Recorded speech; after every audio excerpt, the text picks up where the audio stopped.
Eu acho que a gente está vivendo um momento, eu acho, assim, especial nessa questão, nesse debate, porque o parlamento brasileiro está dando demonstração de que está interessado, como eu dizia aqui no começo, interessado em não só pautar, mas dar respostas efetivas a essa questão.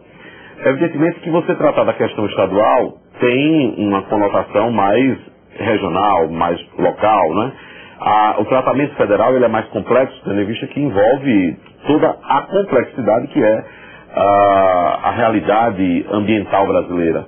Então, há uma, digamos assim, uma troca muito necessária aí entre o que se produz em termos nacional para a política mais geral e também o que os estados produzem para que a gente tenha orientações de como é que em cada estado está se pensando o encaminhamento da política. Vejo que é uma relação boa, essa de você ter o Parlamento Federal trabalhando, procurando produzir, e paralelamente a isso, os estados procurando dar resposta também às suas especificidades. É uma necessidade que nós temos. Professor Donald? A Bolsa Floresta é uma ótima ideia. Espero que possa ser ampliada para todo o país. Mas, com 3 poréns. Em primeiro lugar, que realmente tenha quem pague. Segundo, que tenha critério para essa distribuição. E para que atinja realmente as pessoas que, os povos e as comunidades tradicionais, os agricultores familiares que estão convivendo realmente com a natureza, mantendo não só o carbono, como também os recursos hídricos e a biodiversidade. Em terceiro lugar, que não crie uma dependência, né? Que essa gente não pare de trabalhar, de produzir, só esperando receber a bolsa, porque é arriscado depender totalmente desse tipo de pagamento.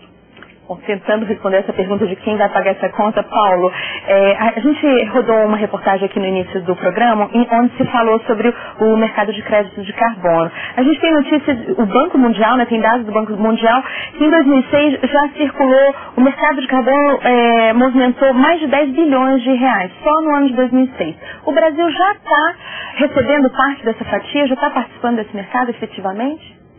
Olha, sim, e de maneira na parte energética, vamos dizer assim, no setor energético, acho que o Brasil tem bastante a oferecer de bons projetos, né? Não existem hoje projetos que atraiam créditos de carbono no Brasil que tratem da questão florestal, por exemplo. Mas o Brasil, nessa questão do crédito de carbono, eu acho que nós estamos de muleta. E eu digo isso porque o perfil de emissões de gases de efeito estufa do Brasil, ele é muito diferente de outros países, como China e Índia, onde a maior parte dessas emissões provém da queima de combustível fóssil. E no Brasil, a maior parte das nossas emissões são devidas a desmatamento, especialmente na Amazônia, Cerrado e outros biomas. Ora, o que está acontecendo é que a gente tem uma matriz relativamente limpa, por uma série de motivos, embora nós estejamos sujando essa matriz, e, portanto, o número de projetos que a gente pode oferecer de crédito de carbono na área de energia, ele é muito pequeno, porque a matriz já é historicamente mais limpa. E na área de redução do desmatamento, onde a gente poderia realmente trazer divisas para o país, isso não foi incluído no protocolo de Kyoto, inclusive com a própria resistência do governo brasileiro. E é esse exatamente o que é o grande passo que a gente tem que dar agora, e eu acho que o parlamento tem um papel fundamental nisso, tanto as comissões, as frentes parlamentares, em buscar, tanto dentro do governo federal e dos governos dos estados, tanto como no âmbito da Convenção de Clima, um mecanismo que remunere os países, como o Brasil, pelos esforços que eles venham a fazer pela redução das suas taxas de desmatamento e, consequentemente, das emissões associadas a essas taxas. A nossa estimativa é que isso poderia, uma pequena redução hoje na taxa de desmatamento da Amazônia, sob um mecanismo desse, se ele estivesse valendo, traria um recurso bastante significativo na ordem de $1 bilhão por ano, com uma pequena redução. Portanto, essa é uma das lutas hoje dentro da Convenção de Clima, no sentido de achar um mecanismo que realmente reconheça o esforço dos países em desenvolvimento em reduzir as suas taxas de desmatamento. O Parlamento, eu espero que trabalhe nesse sentido, como já vem trabalhando. A Jaqueline Zambon é estudante de Direito. Tem uma pergunta? Sim.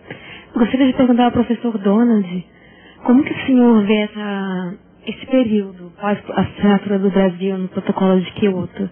Se ocorreram mudanças significativas já no país, e as previsões para o período entre 2008 e 2012? Sem dúvida, como começamos aqui observando, 2007 pode entrar na história como o ano em que o Brasil, mas também o mundo todo, se deu conta da importância da mudança climática. Antes disso talvez tenha sido na biodiversidade, que era mais ou menos fácil, mas nem todos entenderam muito bem a importância da biodiversidade. Mas as catástrofes climáticas todo mundo sabe muito bem. Então, me parece que em termos de opinião pública há uma mudança assim, praticamente paradigmática. Em 92 houve acho que foi um ponto de inflexão na história da humanidade, o reconhecimento de que existem limites. Mas ficou meio abstrato, agora está ficando bem mais concreto, e com uma frente parlamentar ambientalista, com mais de 300 deputados, é um indicador de que realmente quem representa a opinião pública pode tomar algumas decisões importantes na legislação, que, como foi falado aqui, é o que determina o que acontece.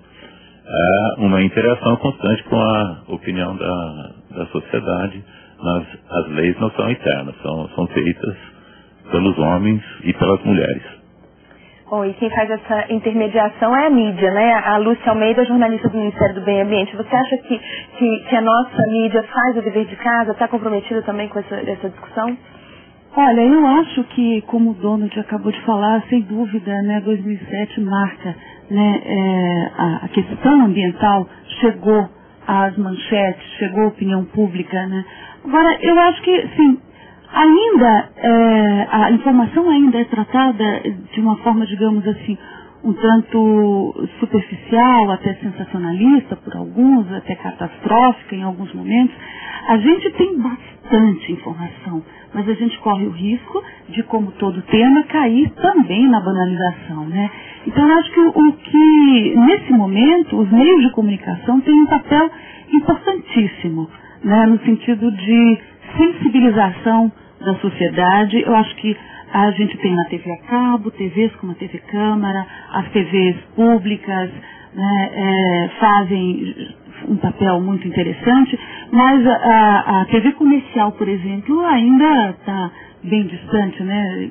Ainda precisa trabalhar muito para chegar lá. E eu acho que porque a questão é muito mais complexa mesmo, né? A gente trata de uma mudança de paradigma, de mexer com a questão dos meios de produção, quer dizer, questionar toda uma cultura, né? Uma forma de viver da humanidade que não dá mais para ser assim.